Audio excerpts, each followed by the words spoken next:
All I am guilty of, Imperius, is bringing justice, while you hide, cowering behind your throne. Silence! You will now answer for your transgressions. Having spearheaded countless victories in the Eternal Conflict, including defeating Diablo, the Lord of Terror himself, to many, Imperius is a hero. And when Malthael had unexpectedly disappeared, it was Imperius who stepped in to fill the void as head of the Angiris Council, but in reality, Imperius is a complete and utter imbecile.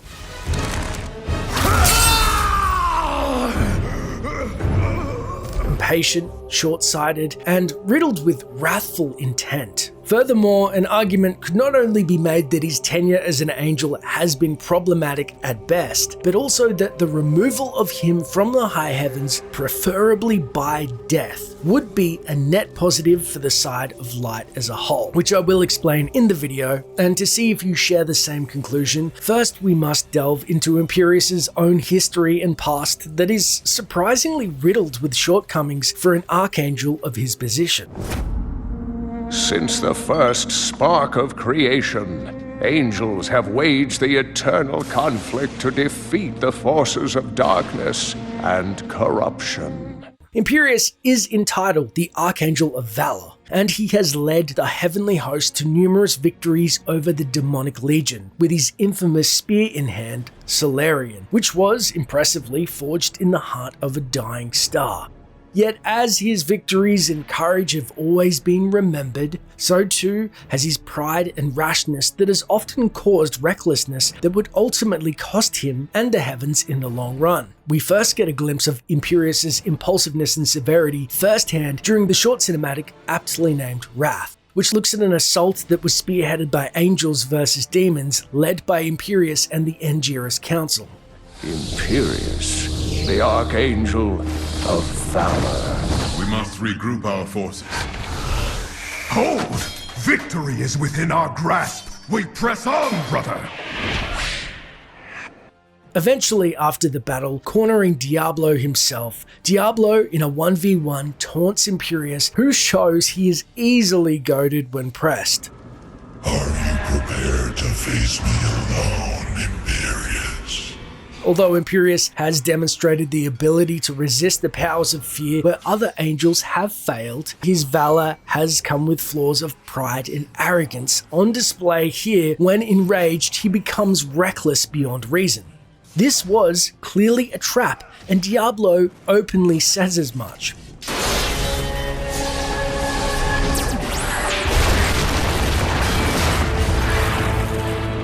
This was your trap, Diablo. Pitiful. Yet, here you all are. Now, when the other angels have captured Diablo and they realize his worth to them alive, Imperius's own stupidity and rage take over. Seal your victory. This is not justice, brother. Nor does this decision lie with you alone. If you slay him, he will simply return in time.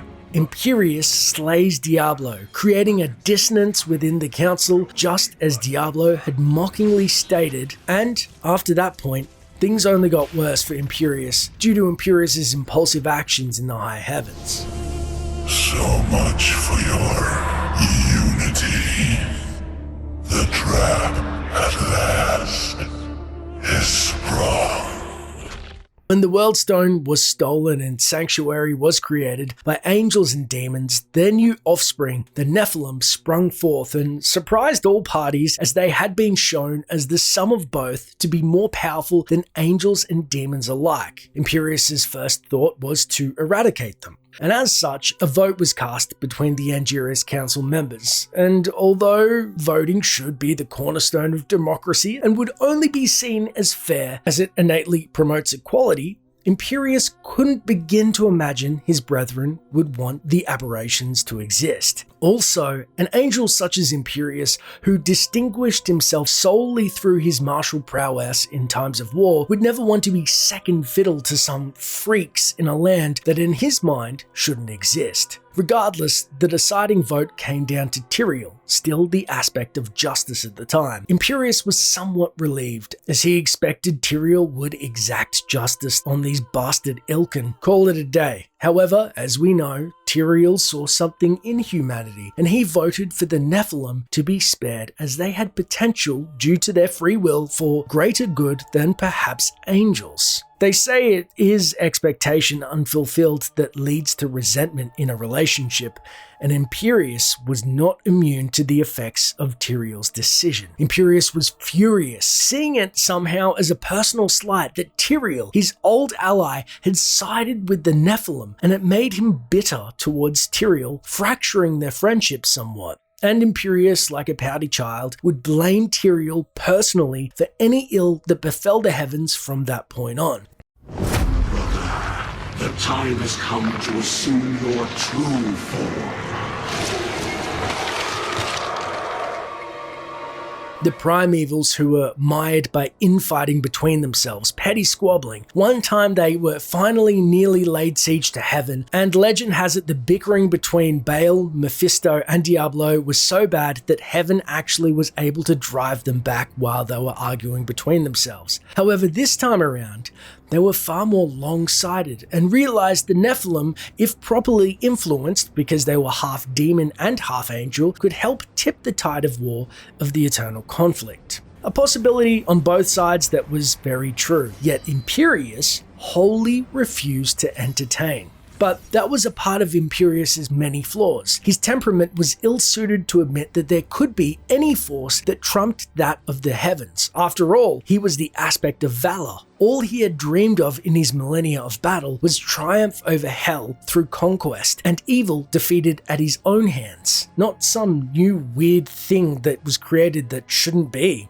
Although after the Sin War, a pact was made between the Burning Hells and Heavenly Host to stay out of Sanctuary's affairs, it was actually a ruse for the primevals to begin their calculated machinations in exerting control over the denizens of Sanctuary, going as far as to orchestrate their own exile there and set up power bases. So they are very much in tune with the fact that if they take over Sanctuary and the Nephilim, they can get the upper hand. But it seems Imperius just liked the idea of the pact more, as he wanted to maintain the status quo. If they took Sanctuary out of the eternal conflict, they could go back to fighting angels versus demons on the battlefield, like the good old days. Unfortunately, he would later learn there is no going back. Although in time Tyrael had intervened in many of the events on Sanctuary and aided humanity both indirectly and directly, all the way up through the events of Diablo 2, by the events of Diablo 3, Imperius can no longer deny the gravity of the effects the Nephilim have on the tides of war, as through Sanctuary and a host body, in essence became the prime evil, a near living embodiment of Tathamet. Imperius still, in his arrogance, doesn't truly recognize how profoundly the playing field has changed, and as such just sees this as another skirmish with the Burning Hells and faces Diablo solo, thinking that he may be able to repeat history. However, as Diablo is strategically about 17 steps ahead of him at this point, and his power level is 7 times what Imperius is usually facing to boot, Imperius is woefully outmatched. It's not long before Solarian, his fabled spear had been split in two, and Imperius himself impaled.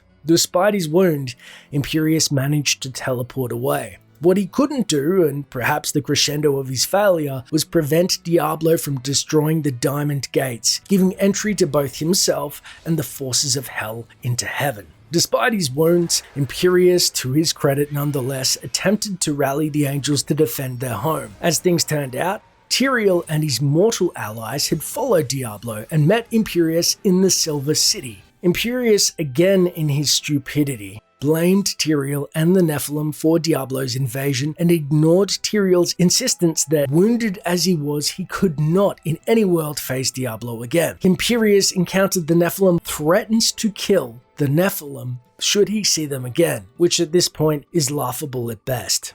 Your kind does not belong here. If I see you again, you will die.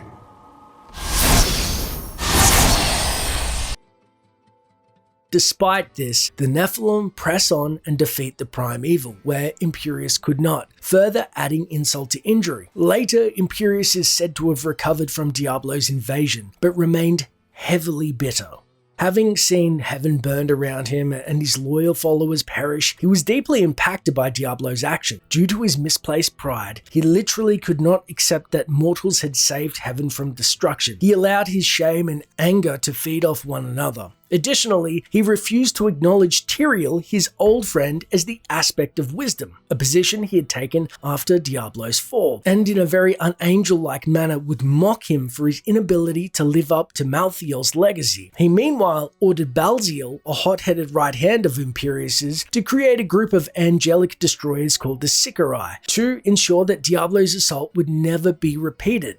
Fast forward to in Reaper of Souls, and Imperius is shaken further by his former brother Malthael's defection as the Angel of Death. Even Balziel, who Imperius himself tasked with defending the Worldstone, defects to Malthael's side.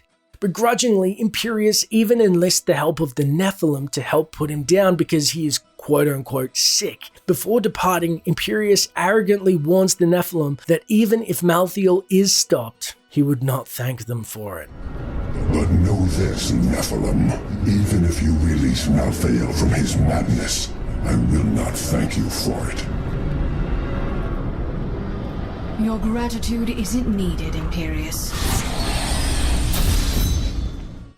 Angels and demons have one crucial difference in the Diablo universe. As seen with Diablo himself, he can be slain, yet always when fading into the abyss, or the void as it's called, the prime evils return, reformed anew over time. Angels do not, however. In fact, there is a finite pool of angels at one time or another, and so when an angel is felled in battle, they're dead. When an angel dies, a new one has to take its place. And to do so, the angels will join in chorus together and bring forth a new angel, complete with a new name and personality. So yes, basically join up, sing out to the heavens, and heaven will birth this new angel to them, but it's not the same entity. Therefore, if slain, Imperius's life essence would dissipate until reformed as a new angel.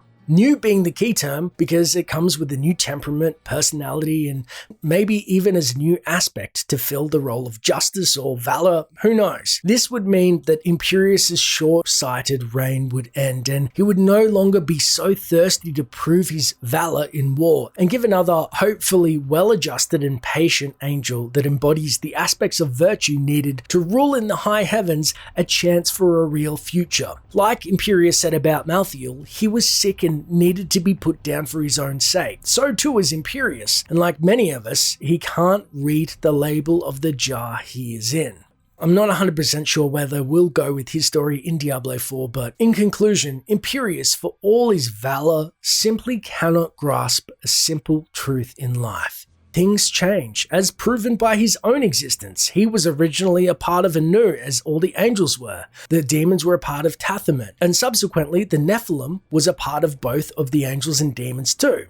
Imperius is indeed guilty of the sin of wrath, as proven by Diablo, and unnecessarily creating dissonance within the Angiras Council, which is unquestionably far more effective as a team. He is also guilty of the sin of pride, having the gall to mock his brother Tyrael after he sacrificed himself to become the aspect of wisdom, and he also mocked the Nephilim openly and had disdain for them even though they saved the heavens repeatedly. At the very least, Imperius is totally unfit to lead heaven or have any real sway in its decisions, outside of being on the front line of a battlefield perhaps. But honestly, it would be best if he was destroyed, because his essence would be redistributed and a new, hopefully more well-suited angel would take his place, and the best bet for their survival at this point is another angel can lead the council.